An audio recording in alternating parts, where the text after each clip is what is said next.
Ladies and gentlemen, people of the internet, welcome back to yet another episode of Crypto Over Coffee. Hope you're doing well on this fine Friday weekend, or weekday, whenever it is that you're watching. And if you're new here, every single Friday I break down the latest news and the hottest topics in the world of technology and cryptocurrency over a cup of delicious coffee. Now in today's episode, we're talking about yet another awesome Chainlink announcement, Ethereum 2.0 news, Polkadot's DeFi play, Bitcoin price, and of course, our usual 404 Logic Not Found segment. But before we get into all of that, let's kick it off with questions from the community on YouTube and Twitter. So I'm going to pull those up now here on the computer, but if you have any questions that you want answered and you want to get them answered in the next episode, leave them in the comments down below or tweet me at Hashoshi4. Oh, and if you would be so inclined, please do subscribe to the channel, hit that little bell notification button, and you'll get a heads up whenever I post new stuff here on the channel. Thank you in advance, and let's dive into this first question. Tiggly's Sir Tigglepops, that's a really interesting name there, thanks very much for the question. Have you had any coffee with Elrond? I think this scales more effectively than anything out there. No, I haven't had coffee with Elrond, and I haven't really done the full deep dive treatment on Elrond either. But I will say this, I'm pretty excited for their mainnet release because I did do a little bit of digging into their scalability approach. I did a little bit of digging into just generally what their project stands for.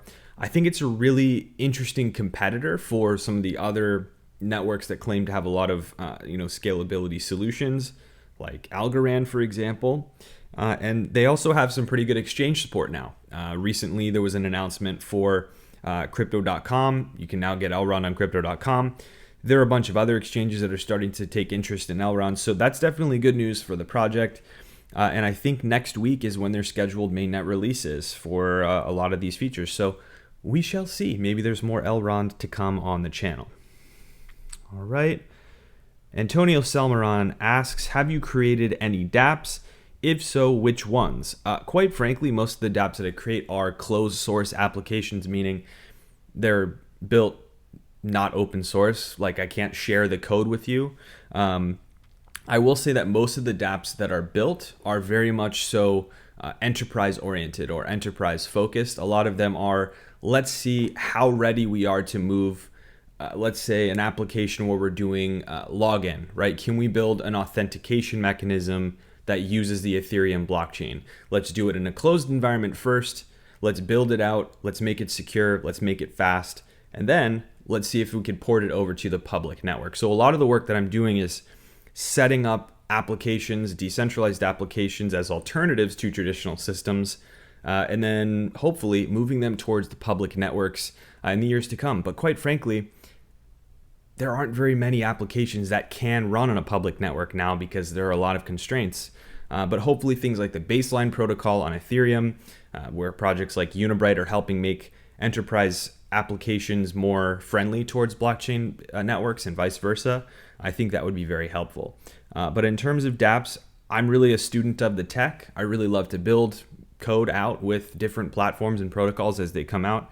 And so on my list of things right now, I'm trying to pick up some of the language skills needed for Zilliqa and for Plutus, the Haskell-based language for Cardano.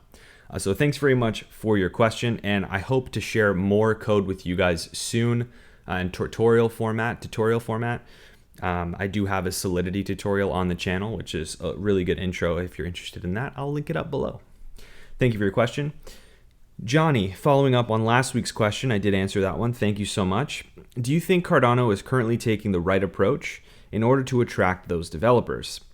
Subsequently, can they get those meaningful products built? If not, what should they be doing?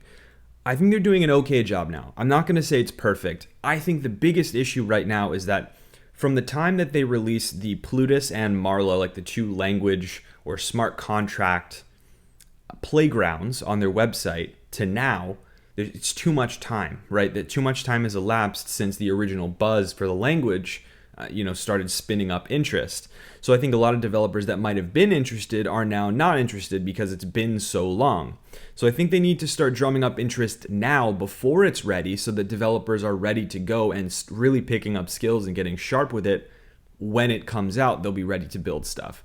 So I think that's one thing that they could do that would make a huge difference, is to start evangelizing developers now, before Goguen comes into the scene and comes into the mix.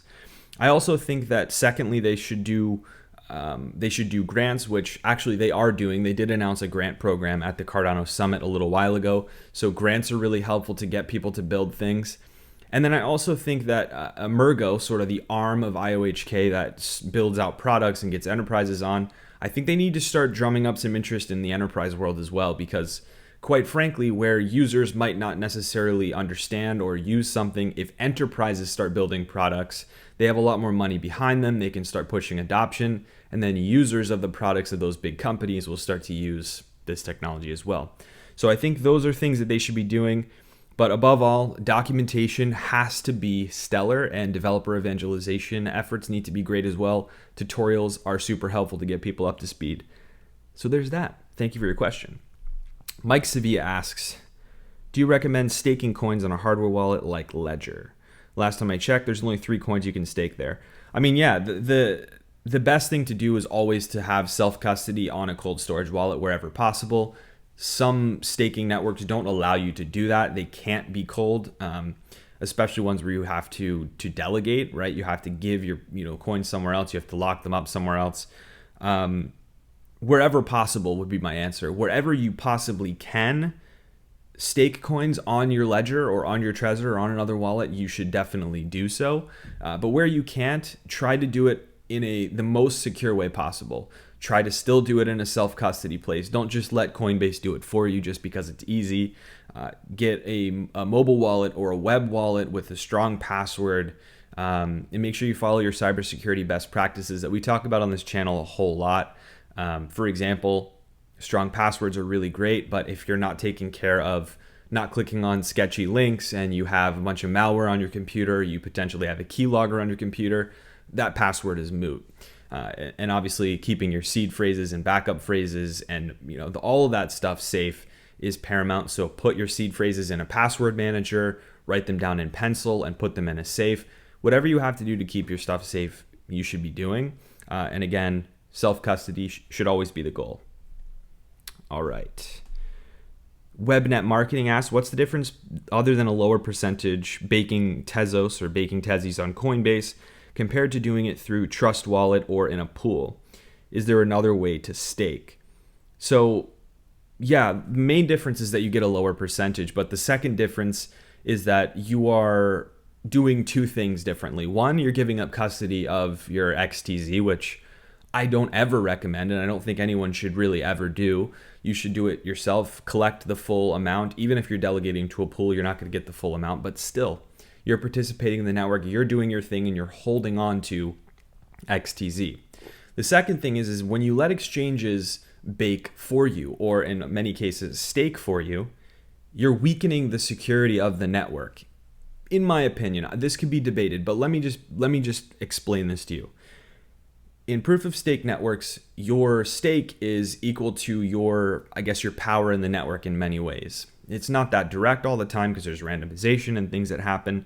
But quite frankly, the amount of money or the amount of value you hold in the network is equal to the amount of power that you have in many ways.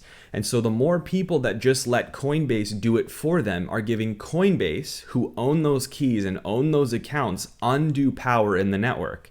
And that's one of the major dangers of proof of stake. And one of the reasons why delegated proof of stake has not worked super well in reality. And that's because exchanges have an undue amount of pressure and an undue amount of control over these networks because they often hold the most tokens or the most coins in all of these networks. And as such, they have a lot of power. So I think that that's the main reason, is it undermines the security and the whole principle of the proof of stake environments that you're operating in, which is that your stake is equal to your amount of power. And if you put it all into a big giant pool, which is an exchange, and in a lot of cases Coinbase, then you're weakening the security model of the network and what it was intended for. So that's just a fundamental thing. I'm not saying that if you do it, you're a bad person or whatever. It's up to you. I just think it's always better to keep control of staking for yourself. So that does it for the questions today. And let's dive into the news. Now, I know that many of you really look forward to the weekly Bitcoin price analysis and updates that we do here on the channel, so let's just go ahead and get that done right up front here. So at the time of recording this video, Bitcoin has been on a pretty decent uptrend actually, around 5 or 6% from its recent support level on the low 9K range. Of course, everyone likes a little price movement, and after basically a month or so, or even more of sideways trading and low volatility, a little bit of movement upward feels kind of nice. It's something different. And that said, I'm unconvinced though that this price increase will be sustained and that we'll kick off to higher prices from here. The global economic situation is still teetering on the edge of crisis, and everything could really come apart at any time. And honestly, the common refrain from Bitcoin bulls is that the Federal Reserve printing money and propping up markets is a great thing for Bitcoin because, the whole thing about Bitcoin is that it's made for this. But I disagree. Look, on principle, it makes sense. Bitcoin was built for this exact reason. It was built on this principle. But just because the principle fits doesn't mean that Bitcoin's price will be reflective of that fact. Bitcoin might not tank the same way traditional markets do on bad news and financial crises, but it surely won't skyrocket to all-time highs either just because of that principle. Bitcoin isn't correlated to traditional asset classes the same way that it used to be, but it isn't uncorrelated either. And I can tell you with a relative level of confidence that both retail and institutional investors are not going to dive into Bitcoin in droves if things were to go wrong. Very few people even understand what Bitcoin is. Actually, very few people really understand what the Federal Reserve is. So how can they understand Bitcoin's value prop? We have a long way to go, guys. And this is further evidenced by the fact that the trends online are showing that. Not just on YouTube, but on Google and other search engines as well. Bitcoin as a topic of search has been declining rapidly of late. Its search volume recently hit the lowest point that it's been since December or January. And this isn't necessarily all bad, but it does indicate that we're far from the point where Bitcoin is a household name in the eyes of the average person. That's who should be buying Bitcoin.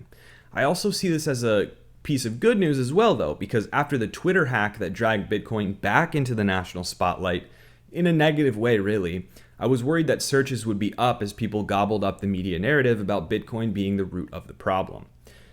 And that being said, that brings me to today's 404 logic not found. And for those of you who are as of yet uninitiated in this little firecracker of a segment, in this segment I highlight notable tech-related fails or otherwise stupid things that I think people really just need to know about. And speaking of attention, if you want to help this video get some attention from the YouTube algorithm, please do hit that like button and hit subscribe because it tells the YouTube robots that you're enjoying the content that you're watching. So thank you very much in advance for that. And let's dive into this one. Now, after Twitter was hacked and internal tools were used to take over notable accounts like those owned by Elon Musk and Bill Gates, the accounts were then used to tweet out a simple but effective scam centered around users sending Bitcoin to an address and then getting double in return. And naturally, people who sent Bitcoin to these addresses, whom they believed to be celebrities' real Bitcoin addresses, got nothing in return, and their Bitcoin that they sent is now completely gone. And of course, the little check mark next to the celebrity account name is supposed to be a signal of, or a symbol of, sanctity and integrity, meaning that you know you're seeing a tweet from the real person, but ultimately, this was used to deliberately scam people this time around, and those checks meant nothing. In every single way, this particular scam and this problem is Twitter's fault. It's not Bitcoin's. It had nothing to do with Bitcoin.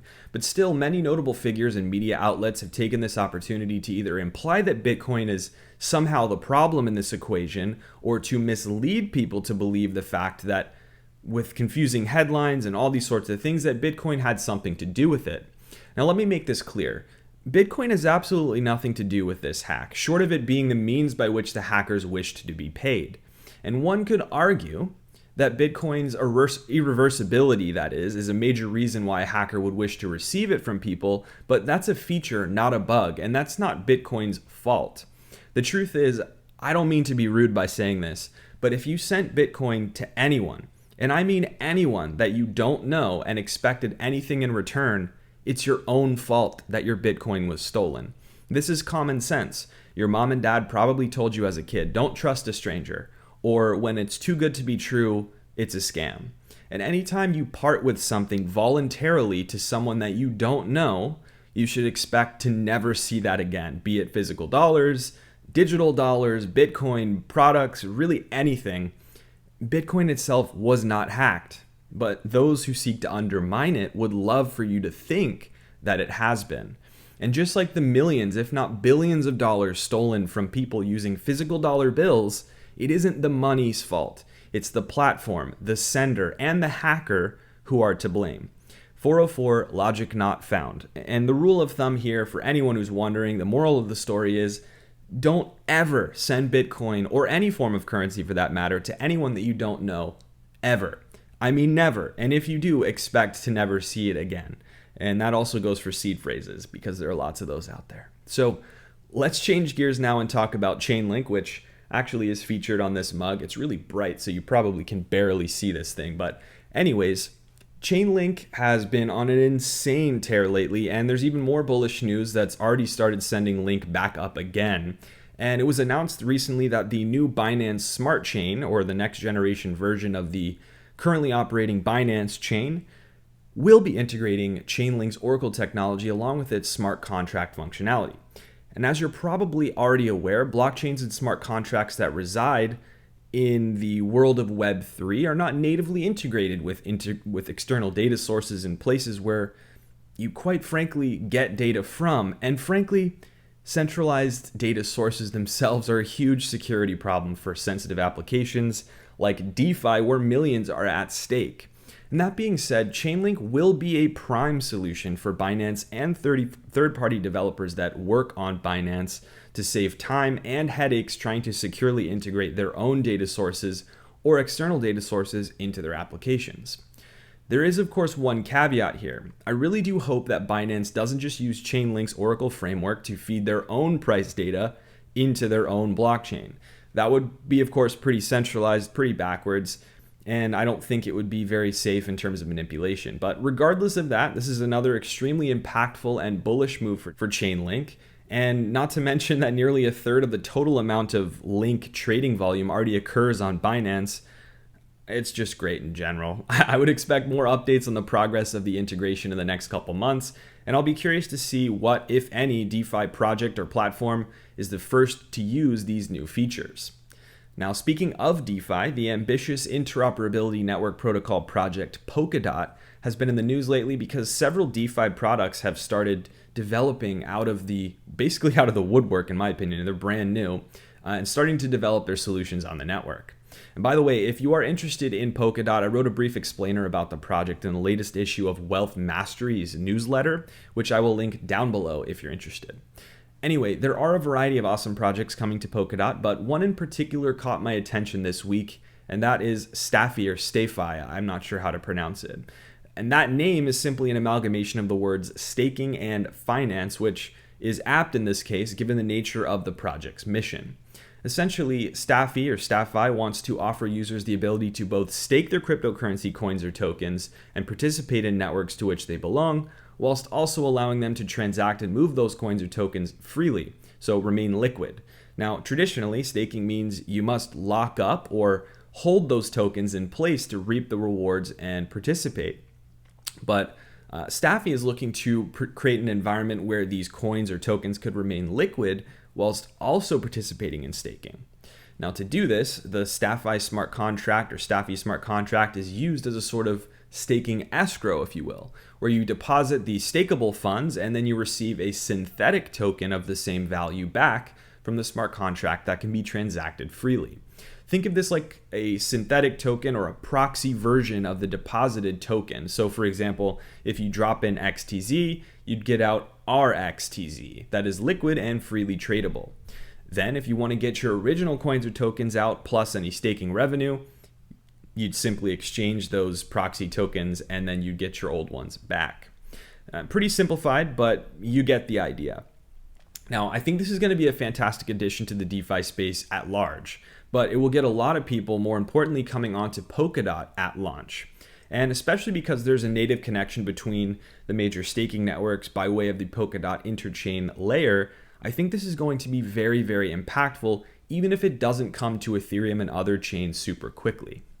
Now, in other news, the Winklevoss twins, who operate the popular crypto exchange Gemini, just announced that their custody service will be expanded to securely store and manage unstoppable domains .crypto domains that live on the Ethereum blockchain. Now, just like any other digital asset on Ethereum, these domains require an Ethereum wallet to manage and a private key for that matter. And many people don't trust themselves to manage their own wallet, despite it being the best practice to do so and to have self-custody. We've talked about this 1,000 times here. I would be remiss if I did not say that. I, for one, encourage you to learn how to properly self-custody your domains, and all your crypto for that matter, but if you must use a custody service, Gemini is among the few that I would personally trust to do so. And that's because Gemini's approach to cybersecurity has been impressive as of late. They've gone through lots of audits, and I think their services are adequate to protect these sensitive assets. However, the bigger news is hidden in the subtext of this announcement, and I believe that this custody service for domains is less targeted at the end consumer, but more so for API access and businesses. Now, this type of custody service drastically reduces the barrier to entry and technical overhead required to create a domain resale marketplace or auction website for .crypto domains. In a place, in short, where you could purchase domains from Unstoppable Domains, then you could custody them in Gemini and then automatically transfer to a third-party purchaser using a website or mobile application where you can buy and sell domains. I think this is precisely how this is going to be used, and I think it spells a lot of money for everyone involved. Domain resale and auctions and all these websites that do it, it's a massive market for traditional domains. And I expect the same for blockchain domains, as they're the next frontier. So it's really cool stuff, and I think there's going to be quite a few projects that are built out of this Gemini custody service. Now, in terms of Ethereum 2.0, I do have some interesting updates here. And first of all, the price of ETH has exploded all of a sudden. This is today, I think, really end of the day Thursday. And it's really after the announcement of a new testnet for Ethereum 2.0, and this being the final one before phase 0 launch of the Beacon chain. For the past 3 months, there have been several successfully executed public testnets of Ethereum 2.0's Beacon chain and proof of stake code. And on August 4th, the final testnet will be launched to the public, and presumably August will bring us the real mainnet release of Ethereum 2.0 phase 0. Of course, this is later than the proposed July deadline for launch that we talked about, I think, a couple months ago, but only by a small margin. Now, this comes at an opportune time because there's been a lot of pressure and negativity focused on Ethereum with transaction fees and gas costs at crazy high levels, and congestion from DeFi and other dApps, especially NFTs, have high volume and high costs. They take up precious bandwidth on a proof of work network that just isn't that fast. So we are fast approaching the time where the original Ethereum network is outgrown by demand for dApps. So Ethereum 2.0 needs to come, and I think that's why people are so stoked that it's on the way. So more to come on that. We'll talk about it next week, along with Shelly on Cardano. Now, as always, folks, if you want to keep the party going, please do check out my full review of my top 3 favorite VPN services to get your internet traffic secure and safe on all your devices, which I will link up here. But as always, thanks so much for spending the time to watch my content. I wish you and your family a wonderful weekend and week ahead. And until next time, cheers.